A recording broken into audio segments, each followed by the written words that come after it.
मेरे पाकिस्तानियों, drop side news की स्टोरी ने तहलका मचा दिया है। जरूरी है कि हम आगाह रहें कि आलमी तौर पे क्या डेवलपमेंट्स हो रही हैं। पड़ोसी मुल्क की फजाइया का जिक्र कर लेते हैं। एक रिपोर्ट सामने आई है जिसके मुताबिक है एक ग्लोबल रैंकिंग आई है 2025 मिलिट्री रैंकिंग, उसमें कौन कहां पर है। वर्ल्ड एयरफोर्स रैंकिंग में भारत ने चीन को पीछे छोड़ दिया है। बड़ी खबर, भारत दुनिया की तीसरी सबसे शक्तिशाली वायुसेना। बहादुर सर के चेहरे पर मुस्कुराहट देखिए, ये देखिए जरा, चीन को पछाड़कर तीसरे नंबर पर पहुंचा भारत। अमेरिका रूस के बाद भारत दुनिया की सबसे ताकतवर एयरफोर्स। WTMMA ने जारी की एयरफोर्स की नई रैंकिंग। ऑपरेशन सिंदूर में दिखा भारतीय वायुसेना का दम। चाहे हुदूद की निगहबान हर बार की तरह इस बार भी भारी पड़े, तैयारा साजी में आगे निकल गए। अब भारत ने एक ऐसा बदला लिया है कि चीन यकीनन परेशान हो जाएगा और हैरान हो जाएगा, सर पकड़ के बैठ जाएगा।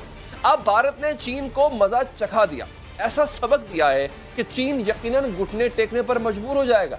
जी हाँ नाज़रीन, भारत दुनिया का तीसरा सबसे शक्तिशाली वायुसेना। ब्रेकिंग और शॉट, चीन को पछाड़कर तीसरे नंबर पर पहुंचा भारत। ये देखिए जरा, है तरबियत की है, हिम्मत की है, जुर्रत की है, टेक्निक की है।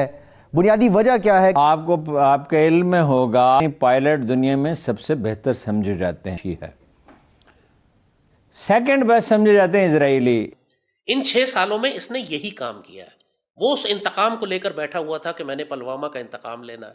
इसने राफेल भी हासिल कर लिए, एयरक्राफ्ट कैरियर भी ले लिए, $100 अरब का रिवायती असलहा खरीदा। उसने बहुत बड़े पैमाने पर जंगी तैयारियां की, वॉर डॉक्ट्रिन्स पूरी रीडिफाइन की, इंटीग्रेटेड बैटल ग्रुप से लेकर थिएटर कमांड्स तक बनाई, पूरी नई वॉर स्ट्रेटजी बनाई। पिछले 2 साल से मुसलसल जंगी हालत में एक्सरसाइजेस कर रहा है, समुंदर से लेकर गिलगित बल्तिस्तान तक। और फिर अपनी लैंग्वेज भी इसने चेंज करनी शुरू कर दी। पुलवामा के बाद इसने आगे जाकर कश्मीर हड़प कर लिया, आर्टिकल 370 वायलेट किया, कश्मीर को जब्त कर लिया, सख्ती की, 900 दिन तक कर्फ्यू लगा के रखा, तकरीबन पूरे कश्मीर को कुचल के रख दी तहरीक आज़ादी इसने। मोदी की बॉडी लैंग्वेज चेंज हो गई पुलवामा के बाद। पूरी भारतीय रियासत ने अपने आप को रीऑर्गेनाइज करना शुरू कर दिया। ये 100 साल का अमन कर रहे हैं, वो अखंड भारत बनाने के लिए पूरी दुनिया से $100 अरब का असलाह खरीद रहा है। तो पुलवामा में और आज के जो वाकया हुआ, इसके अंदर जो फर्क है कि अब ये पूरी तरह से तैयार है। इनके पास वो तमाम असलहा और weapon supplies and equipment and training and war doctrines और डिप्लॉयमेंट आ चुकी है जो पुलवामा के वक्त इनके पास नहीं थी। इसलिए अब ये आगे बढ़कर इन्होंने इंडस वाटर ट्रीटी भी कैंसिल कर दी। पहले कश्मीर जब्त किया था, अब इंडस वाटर ट्रीटी को कैंसिल कर दिया कि हम पाकिस्तान का पानी रोकेंगे। और इनको मालूम था कि इस पर पाकिस्तान रिएक्ट करेगा और वो जंग के लिए तैयार थे। भारत ने तेजास MK-1A फाइटर जेट्स जो हैं उसकी एक मेडन फ्लाइट की है अभी, और हिंदुस्तान एरोनॉटिक्स लिमिटेड जो है वो अपनी असेंबली लाइन में, कहा जा रहा है उनके पास 10 ऐसे जेट्स हैं और इंडिया इसकी प्रोडक्शन को बढ़ा रहा है। और इसका मसला ये था कि इसकी जो इंजन सप्लाई डिले हो रही थी। अमेरिकन ने कहा था वो इंजन भेजेंगे, लेकिन उन्होंने नहीं भेजे। बहरहाल द स्टोरी इज़ के जो indigenous Tejas MK-1 fighter jet है, ये इन्होंने इसकी जो फ्लाइट जो ली है, ये आज इसका तजर्बा हुआ, फर्स्ट फ्लाइट थी इसकी। और डिफेंस मिनिस्टर राजनाथ सिंह साहब जो हैं, उन्होंने हिंदुस्तान एरोनॉटिक्स लिमिटेड की ये जो फैसिलिटी है वहाँ पे इसको इनॉग्रेट किया। और अब ये कहा जा रहा है कि जो 2 स्क्वाड्रन जो हैं MiG-21 जेट्स के, जो कि फेज अवे हो गए थे, अब इंडिया की जो एयरफोर्स कॉम्बैट फ्लीट है वो कम होता जा रहा है। So India needs more jets. तो लगता ये है कि इंडिया की जो सेल्फ रिलायंस है डिफेंस मैन्युफैक्चरिंग में, इंडिया उस पर काम कर रहा है बड़ी तेज़ी से। बट द क्वेश्चन रिमेन्स कि ये कितनी इफेक्टिव सेल्फ रिलायंस है। अगर इंडिया ने 4.5 जनरेशन फाइटर जेट्स जो कि राफेल लिए हैं एंड वो काम नहीं कर सके, तो ये क्या काम करेंगे। अब इंडियन एयरफोर्स जो है उन्होंने 40 तेजस फाइट जो जेट्स हैं वो ऑर्डर किए थे, किसी बाहर ऑर्डर नहीं किए, हिंदुस्तान एरोनॉटिक्स लिमिटेड में।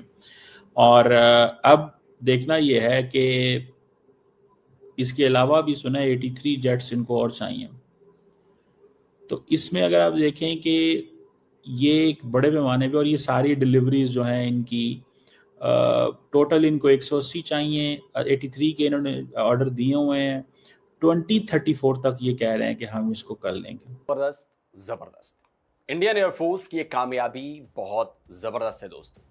भारत की एयरफोर्स ने लगातार दूसरे साल भी टॉप 10 एयरफोर्स की जो पावर्स हैं उसमें ना केवल थर्ड पोजीशन को बरकरार रखा है, बल्कि चीन की एयरफोर्स को एक बार फिर उसने पीछे छोड़ दिया है।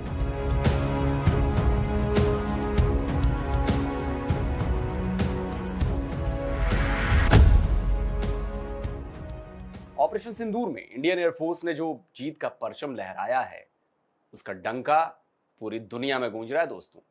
और केवल पाकिस्तान ही नहीं, बल्कि अमेरिकी प्रेसिडेंट ट्रंप के झूठे बयानों पर भी यह डंका बहुत ज्यादा भारी पड़ गया है, क्योंकि दुनिया की दिग्गज रेटिंग वेबसाइट्स की रैंकिंग में इंडियन एयरफोर्स ने अपनी जगह और ज्यादा मजबूत कर ली है। WDMMA यानी world directory of modern military aircraft रूस की एयरफोर्स है। चौथे नंबर पर 112.6 पॉइंट हासिल करके अमेरिकी आर्मी के जो एविएशन विंग है वो है। पांचवें नंबर पर 85.3 नंबर के साथ अमेरिकी मरीन्स हैं, और छठे नंबर पर 69.4 पॉइंट्स के साथ इंडियन एयरफोर्स है। सातवें नंबर पर 63.8 नंबर वाली चीन की एयरफोर्स है। इसके बाद जापान, इजराइल और फ्रांस है। तो अगर देशों के लिहाज से देखा जाए तो भारत की जो एयरफोर्स है उसकी एयरफोर्स की रैंकिंग तीसरे नंबर पर है। नमस्कार दोस्तों, जय हिंद। दोस्तों, एक वर्ल्ड रैंकिंग जारी हुई है जिसमें कहा गया है कि भारत तीसरे नंबर पर है। जी हाँ दोस्तों, भारत की एयरफोर्स तीसरे नंबर पर ही है, क्योंकि दोस्तों देशों के लिहाज से बताया जा रहा है कि किस देश के आर्मी किस नंबर पर है। तो दोस्तों भारत तीसरे नंबर पर है। वहीं दोस्तों इस रैंकिंग में भारत ने चीन को पीछे छोड़ दिया है। लगातार ये दूसरा साल है जब भारत ने चीन को पीछे छोड़ दिया है एयरफोर्स की रैंकिंग में, और आने वाले समय में ये रैंकिंग में और सुधार होगी और भारत इससे और तेजी से आगे जाएगा, क्योंकि भारत इसके नीचे नहीं जाने वाला। कारण है दोस्तों कि भारत अब खुद के एयरफोर्स पर ध्यान दे रहा है और खुद का स्वदेशी अपना रहा है। भारत ने आज ही अपना खुद का इंडिया में बना एरोप्लेन यूज किया है और उसका आज टेस्टिंग हुआ है, जिसके बाद पाकिस्तानी मीडिया सुन्न हो गई है और चीमा किस तरह से चीख रहा है आप देख ही रहे हैं। दोस्तों वीडियो पसंद आए तो वीडियो को लाइक करें, शेयर करें और इस चैनल को भी सब्सक्राइब करें। 2034 तक, सो इट मीन्स के 10 साल कह रहे हैं तो ये हो रहा है।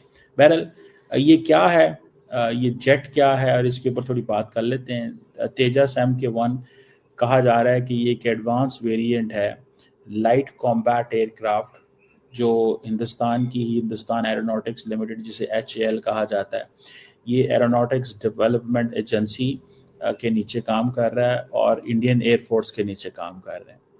तो आपको इससे पता चलेगा कि ये कॉम्बैट कैपेबिलिटी क्या है, इसके एवियोनिक्स, मेंटेनेबिलिटी।